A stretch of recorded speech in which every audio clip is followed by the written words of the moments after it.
नमस्कार दोस्तों, digital modern academy की इस मनोविज्ञान की क्लास में आपका स्वागत है। और हमारा टॉपिक चल रहा था बाल विकास। इसके नेक्स्ट पार्ट में आपका स्वागत है। आइए शुरू करते हैं। आज का टॉपिक है अधिगमकर्ता का विकास एवं अभिवृद्धि। अभिवृद्धि यानी अधिगमकर्ता जो अधिगम है कर रहा है, अर्थात जो सीख रहा है, जो बच्चा सीख रहा है उसका अंदर विकास कैसे होता है, उसकी वृद्धि कैसी होती है। इस टॉपिक के बारे में हम लोग चर्चा करेंगे। कैसे करेंगे? अभिवृद्धि जो है वो विकास की प्रक्रिया जो है वो उसके गर्भावस्था से ही शुरू हो जाती है। अर्थात कब हो जाती है? वो गर्भ काल से ही प्रारंभ हो जाती है। और कहाँ तक चलती है?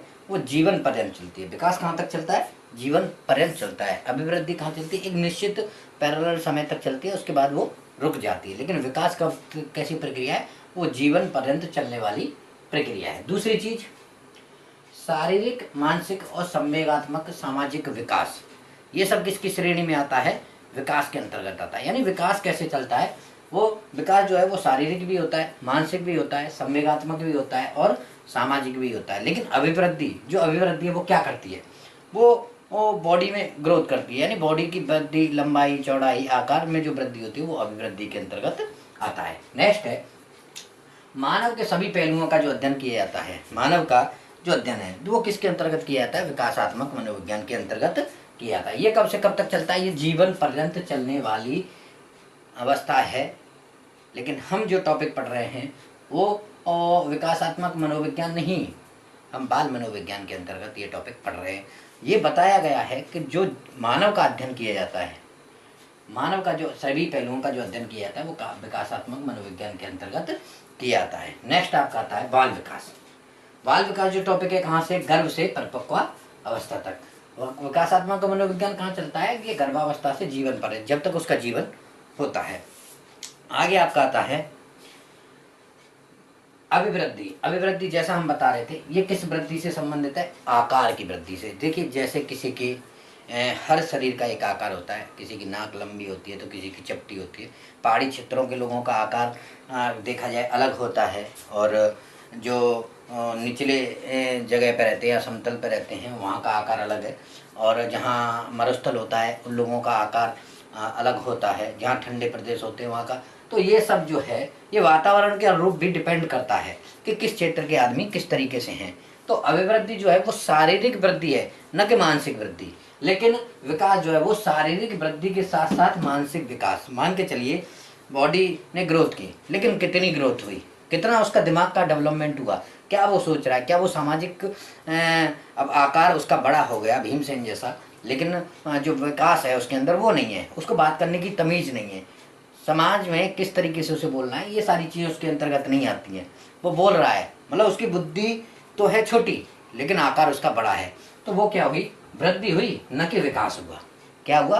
विकास के अंतर्गत आदमी छोटे कद कांटी का है, लेकिन उसके अंदर समाज के अंदर बैठने की, बोलने की तरीके हैं, सलीके हैं। तो वो क्या हुआ? उसका मानसिक विकास हुआ। ये दोनों टॉपिक इसी तरीके से किए जाते हैं।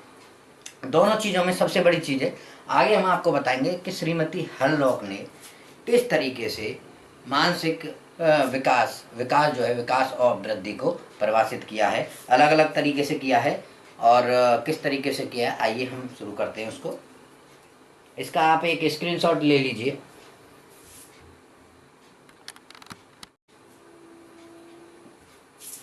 तो दोस्तों, श्रीमती हरलॉक जो कहती हैं वो इसके बारे में कहती हैं कि जो विकास जो है वो जो गर्भ से लेकर के और उसकी मृत्यु तक जो परिवर्तन होते हैं वो उसकी श्रेणी में आता है। इसमें उन्होंने 4 बिंदु दिए, 4 तरीके के उन्होंने परिवर्तन दर्शाए हैं। सबसे पहला परिवर्तन उन्होंने बताया कि आकार में परिवर्तन, अर्थात आकार में जो उसके अंग हैं, यानी उसकी हाइट बढ़ना है या उसका सीना चौड़ा होना है, और उसके जो है शरीर में कुछ परिवर्तन आने हैं, उसकी कल्पना शक्ति का विकास होना है, शब्द भंडारण क्षमता बच्चे के अंदर आ जाती है, वो चिंतन करता है, तर्क करता है छोटा बच्चा। ये सब जो आते हैं वो आकार में परिवर्तन के अनुसार आते हैं। जैसे जैसे बच्चा बड़ा होता है वो हमसे तर्क भी करता है, हमसे चिंतन भी करता है, वो कल्पना करता है कि ये चीज़ कैसी होगी। इसके बाद उन्होंने दूसरा परिवर्तन बताया है अनुपात में परिवर्तन, यानी जैसे जैसे उसकी एज बढ़ती है तो वो उन चीज़ों को सीखने लगता है, जानने लगता है। यानी कल्पना शक्ति जो वो सोचता था उन चीज़ों को प्रैक्टिकली करने लगता है कि आप ऐसे ऐसे लिख देते हो, कैसे लिख देते हो, वो कल्पना कर रहा है। लेकिन जब उसने खुद उस चीज़ को लिखना शुरू किया तो वो वास्तविकता की ओर आ गया। तो यही उन्होंने बताया कि कल्पना शक्ति से वास्तविकता की ओर आता है। दूसरा उन्होंने परिवर्तन जो बताया है। तीसरा परिवर्तन बताया पुराने चिन्हों की लुप्तता। वो छोटा बच्चा है, जैसे वो 4-5 साल का हो जाएगा तो उसके क्या होता है कि दांत के दूध के दांत जो होते हैं वो उखड़ना शुरू हो जाते हैं, और उसकी थाइमस ग्रंथि है, पीनियल ग्रंथि जो माइंड में होती है, वो सब क्या होती हैं, लुप्त होना शुरू हो जाती हैं, धीरे धीरे लुप्त हो जाती हैं, दूध के दांत उखड़ जाते हैं। तो ये क्या है कि पुराने चिन्ह उसके लुप्त हो जाते हैं कि पता नहीं मेरे दांत टूट गया, दांत आएगा कि नहीं आएगा, ये सारी चीज़ें कल्पना करता है। नेक्स्ट चौथा उन्होंने परिवर्तन बनाया कि नए चिन्हों का विकास। यानी कि उसके क्या है कि पहले दाढ़ी मूछ नहीं थे बच्चे के, फिर दाढ़ी मूछ निकल आए। लड़कियों में जो है उनके छाती स्तनों का उभार आ गया, और उसके जो दांत थे, जो दांत उखड़ गए थे, उसमें नए दांत आ गए, स्थायी दांत आ गए। ये सारे परिवर्तन उन्होंने श्रीमती हरलॉग ने बताए हैं कि विकास एक ऐसा आयाम है जो जन्म से लेकर के मृत्यु तक उसमें परिवर्तन होते ही रहते हैं धीरे धीरे। अगला उन्होंने मुनरो जो थे उन्होंने क्या बताया कि परिवर्तन श्रृंखला की वह अवस्था है, यानी परिवर्तन श्रृंखला की वह अवस्था है जिसे बालक भ्रूणावस्था से प्रौढ़ावस्था तक गुजरता है, और वो क्या कहलाती है, विकास कहलाता है। यानी जो विकास है, सभी लोगों ने परिभाषाएं लगभग एक जैसी दी हैं कि जब जो विकास है वो कहाँ से कहाँ तक है, वो कहाँ से है, यानी भ्रूणावस्था से ही शुरू हो जाता है। जीवन में परिवर्तन आते रहते हैं, आकार में परिवर्तन होता है, माइंड में परिवर्तन होता है, तर्क करता है, चिंतन करता है, दूध के दांत उखड़ जाते हैं, फिर पुनः आते हैं, दाढ़ी मूछ आ जाती है। ये सारे जो परिवर्तन हैं ये काम जन्म से लेकर के प्रौढ़ावस्था तक के बीच की अवस्था जो होती है वो बहुत ही इंपॉर्टेंट होती है। तो सभी मनोवैज्ञानिकों ने ये बाल विकास के अंतर्गत इसका अध्ययन किया कि बच्चा क्या सोचता है, क्या समझता है, क्या जानता है, ये सारी चीज़ें उन्होंने बताई हैं। तो अधिगमकर्ता और विकास के संबंध में ये हमने बताया है। नेक्स्ट आपका टॉपिक चलेगा विकास और अभिवृद्धि में अंतर क्या है। आपकी अगली क्लास में हम आपको बताएंगे कि विकास और अभिवृद्धि में अंतर क्या है। काफ़ी छोटे छोटे टॉपिक हैं ताकि आपको याद हो जाए आसानी से। आज का हमारा टॉपिक था अधिगमकर्ता का विकास एवं अभिवृद्धि। श्रीमती हरलॉग ने दिया था गर्भ से मृत्यु तक जो है वो परिवर्तन होते हैं। ये 4 परिवर्तन दिए थे, आकार में परिवर्तन, अनुपात में परिवर्तन, पुराने चिन्हों की लुप्तता, नए चिन्हों का विकास। और मुनरो ने क्या कह दिया, परिवर्तन श्रृंखला की वह अवस्था है जिसे बालक भ्रूणावस्था से प्रौढ़ावस्था के बीच का जो काल होता है, जो गुजारता है, जो सीखता है, जो समझता है, वो सब किसके अंतर्गत आता है, विकास के अंतर्गत आता है। तो आइए दोस्तों नेक्स्ट क्लास में आपसे मिलते हैं, तब तक के लिए धन्यवाद।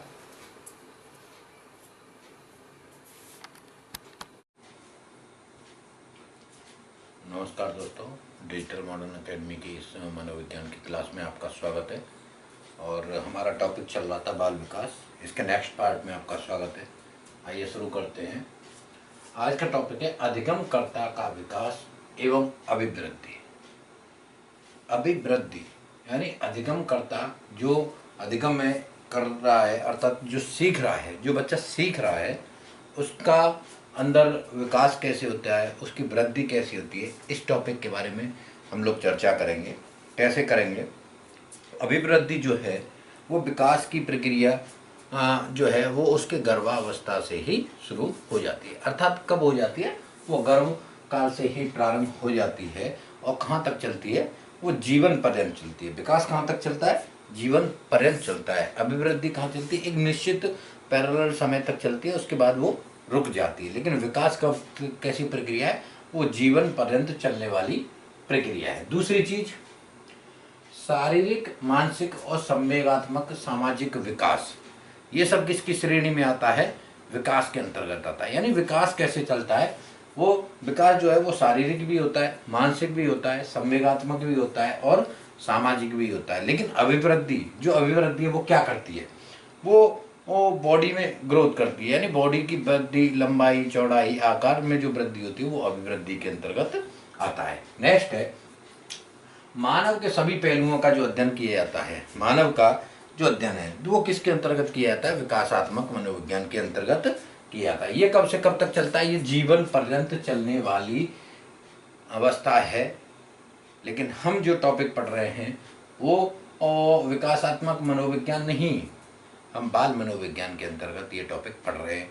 ये बताया गया है कि जो मानव का अध्ययन किया जाता है, मानव का जो सभी पहलुओं का जो अध्ययन किया जाता है वो विकासात्मक मनोविज्ञान के अंतर्गत किया जाता है। नेक्स्ट आपका आता है बाल विकास।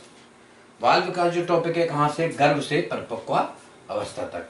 विकासात्मक मनोविज्ञान कहाँ चलता है, ये गर्भावस्था से जीवन पर है, जब तक उसका जीवन होता है। आगे आपका आता है अभिवृद्धि। अभिवृद्धि जैसा हम बता रहे थे, ये किस वृद्धि से संबंधित है, आकार की वृद्धि से। देखिए जैसे किसी की हर शरीर का एक आकार होता है, किसी की नाक लंबी होती है तो किसी की चपटी होती है। पहाड़ी क्षेत्रों के लोगों का आकार देखा जाए अलग होता है, और जो निचले जगह पर रहते हैं या समतल पर रहते हैं वहाँ का आकार अलग है, और जहाँ मरुस्थल होता है उन लोगों का आकार अलग होता है, जहाँ ठंडे प्रदेश होते हैं वहाँ का। तो ये सब जो है ये वातावरण के अनुरूप भी डिपेंड करता है कि किस क्षेत्र के आदमी किस तरीके से हैं। तो अभिवृद्धि जो है वो शारीरिक वृद्धि है, न कि मानसिक वृद्धि। लेकिन विकास जो है वो शारीरिक वृद्धि के साथ साथ मानसिक विकास। मान के चलिए बॉडी ने ग्रोथ की, लेकिन कितनी ग्रोथ हुई, कितना उसका दिमाग का डेवलपमेंट हुआ, क्या वो सोच रहा है, क्या वो सामाजिक अब आकार उसका बड़ा हो गया भीमसेन जैसा, लेकिन जो विकास है उसके अंदर वो नहीं है, उसको बात करने की तमीज़ नहीं है, समाज में किस तरीके से उसे बोलना है, ये सारी चीज़ें उसके अंतर्गत नहीं आती हैं। वो बोल रहा है, मतलब उसकी बुद्धि तो है छोटी लेकिन आकार उसका बड़ा है। तो वो क्या हुई, वृद्धि हुई, न कि विकास हुआ। क्या हुआ, विकास के अंतर्गत आदमी छोटे कद कांटी का है, लेकिन उसके अंदर समाज के अंदर बैठने की, बोलने की तरीके हैं, सलीके हैं, तो वो क्या हुआ, उसका मानसिक विकास हुआ। ये दोनों टॉपिक इसी तरीके से किए जाते हैं। दोनों चीज़ों में सबसे बड़ी चीज़ है, आगे हम आपको बताएंगे कि श्रीमती हरलॉक ने किस तरीके से मानसिक विकास जो है, विकास और वृद्धि को परिभाषित किया है, अलग अलग तरीके से किया है, और किस तरीके से किया है। आइए हम शुरू करते हैं उसको। इसका आप एक स्क्रीनशॉट ले लीजिए।